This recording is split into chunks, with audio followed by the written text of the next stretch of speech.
Ça vous est déjà arrivé de subir une injustice sans pouvoir rien faire? Je travaillais dans un bureau. Je n'étais pas le plus assidu, mais j'étais un employé normal, sérieux. Un jour, le patron nous annonce qu'on devra travailler en équipe sur un projet important. Je me mets en groupe de 4 avec des collègues que je connaissais bien. Comme j'étais le plus expérimenté, on me désigne chef d'équipe. On s'est reparti les tâches entre nous et le travail avançait très bien.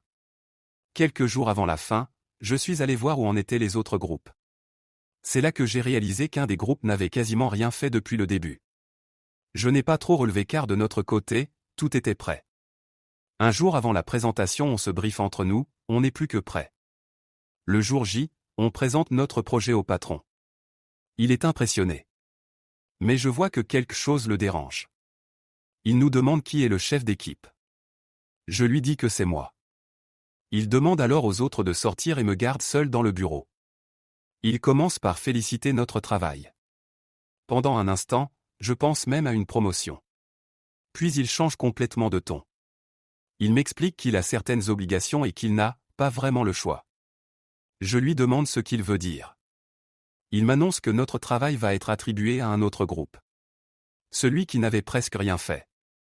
Je reste bouche bée.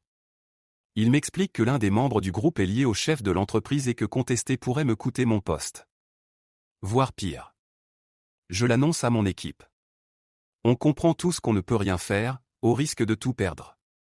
Depuis j'ai quitté ce travail mais cette histoire je ne peux pas l'oublier. Dans le monde du travail, ceux qui sont pistonnés ont souvent tous les droits. Et les autres n'ont qu'à se taire.